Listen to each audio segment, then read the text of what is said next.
पुढे नव्हता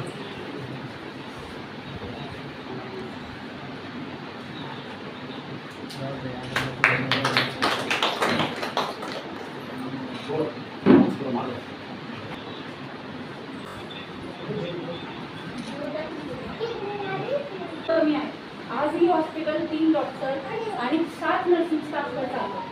जवळजवळ गेल्या वर्षी 460 डिलिव्हरी झाले. आता आता इकॉनॉमिकल या 24 ते 25 वर्षात 870 डिलिव्हरी झाल्या टोटल डिलिव्हरी. आणि फक्त आपण एवढं बघतो की लोकांना मॅक्झिमम चांगली सोय मिळाली. आता जर डॉक्टरांना असा बेड मिळतो तर मी इमॅजिन करू शकते पेशंटचा बेड कसा असेल. म्हणजे आपलं गेल्या महिन्यात इन्स्पेक्शन झालं एनक्वायस म्हणून नॅशनल क्वालिटी असेसमेंट टीम असते.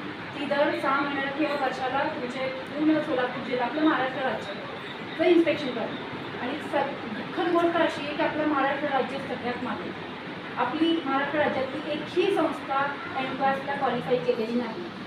एनक्वायस म्हणजे दिल्ली गव्हर्नमेंट जे कुटुंब कल्याण आपलं जे विभाग आहे त्यांच्यातर्फे होतात. तेवढी क्वालिफाईड लोक आपल्याकडे येऊन आपल्या पूर्ण हॉस्पिटलची पाहणी, हॉस्पिटलमध्ये काय काय सोयीसुविधा दिल्या जातात, त्या कशा दिल्या जातात, तो क्वालिटी तेवढी प्रोव्हाइड केली जाते का. डिलिव्हरी म्हटलं की त्याचं तेवढं तुम्ही तेवढे रजिस्टर्स किंवा तेवढं तुम्हाला मिळणारं मटेरियल, इंजेक्शन या सामान जे काही असेल, बेडची या पेशंट शिफ्टिंगला जी काही ट्रॉली लागते किंवा ॲडमिट करण्यापासून ते डिस्चार्ज करायपर्यंतची प्रोसिजर आणि त्याच्यानंतर पेशंट डिलिव्हर झाल्यावर 1 वर्षभर तिला पाहायचं असतं. म्हणजे असं डिलिव्हरी करून दिली आता घरी गेली संपला विषय नाही.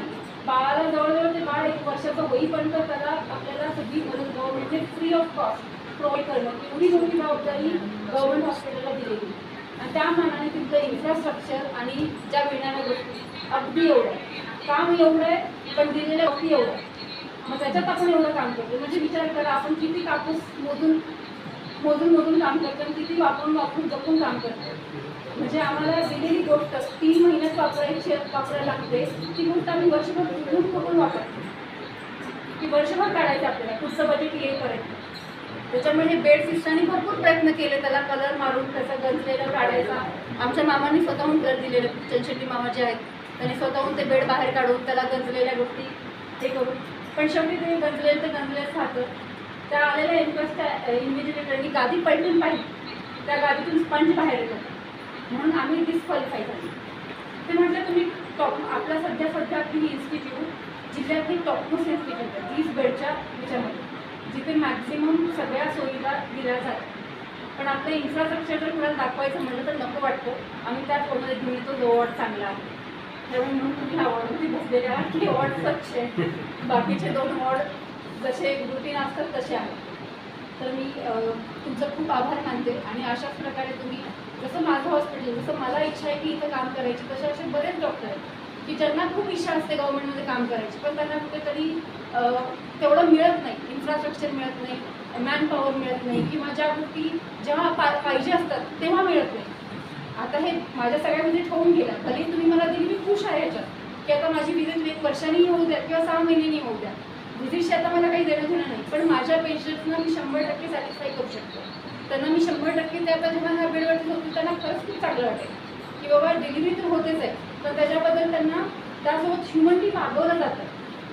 आता पेशंट जे आहे ते कोण ना कोणतरी आपल्या नातेवाईक किंवा दूरच आहे, कोणी का असेल नातेवाईक असण्याशी काही संबंध नाही. पण त्या लोकांना ॲटलिस्ट हे सॅटिस्फाय होईल की मला चांगली झोपायला चांगला बेड दिला गेला.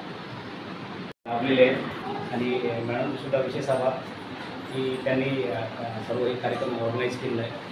क्रेडिट ॲक्सेस ग्रामीण लिमिटेड, ग्रामीण कोटा फायनान्स ही मायक्रो फायनान्स संस्था आहे. हे महिलांना वित्तीय सहाय्य करते, महिलांना गटामध्ये लोन वगैरे देते कंपनी. आणि हे 1999 पासून कार्यरत आहे. महाराष्ट्रामध्ये जवळपास 2006 पासून कार्यरत आहे कंपनी. आणि हे जे आता जे आम्ही डोनेट केलेले आहेत, जे बेड दिलेले आहेत हे प्रत्येक हॉस्पिटलमध्ये, जिल्हा परिषदच्या स्कूलमध्ये, अंगणवाडीमध्ये, पोलीस स्टेशनमध्ये, तहसील कार्यालयामध्ये, अजून कोर्टमध्ये, हे सर्व ठिकाणी आम्ही CSRच्या माध्यमातून काही ना काही पोहोचत राहतो. तर उद्देश एकच राहतो की आता ग्रामीण रुग्णालय आहे तिथं काही सुविधाचा अभाव राहतो. तर ते सुविधाचा अभाव जे पूर्ण करण्याचा आम्ही प्रयत्न करतो. शाळेमध्ये बऱ्याच ठिकाणी मुलींना स्वतंत्र शौचालय राहत नाही, वॉशरूम राहत नाही, पाण्याची सुविधा राहत नाही, तर ते सुद्धा आम्ही देण्याचा प्रयत्न करतो. किंवा काही काही स्कूलचं अशी कंडिशन राहते तिथं वॉल कंपाऊंड राहत नाही, बऱ्याच ठिकाणी कलरिंग राहत नाही. म्हणजे जुने ज्या 2000 पासून त्याच्यामध्ये काही डेव्हलपमेंट झालं नाही अशा स्कूलचं सुद्धा आम्ही परिवर्तन करतो. आणि बरेच ठिकाणी पोलीस स्टेशनमध्ये जे पोलिसांना सहाय्य होतात, बॅरिकेड, लोकांना बसायला 3 चेअर, स्टीलच्या जे चेअर राहतात ते सर्व CSRच्या माध्यमातून आम्ही देतो. कंपनीचा उद्देश एकच आहे की CSRच्या माध्यमातून जितकी पब्लिकपर्यंत, लोकांपर्यंत सुविधा पोहोचता येईल तेवढं आम्ही पोहोचण्याचा प्रयत्न करतो. मॅडमची रिक्वायरमेंट होती 30 बेडची.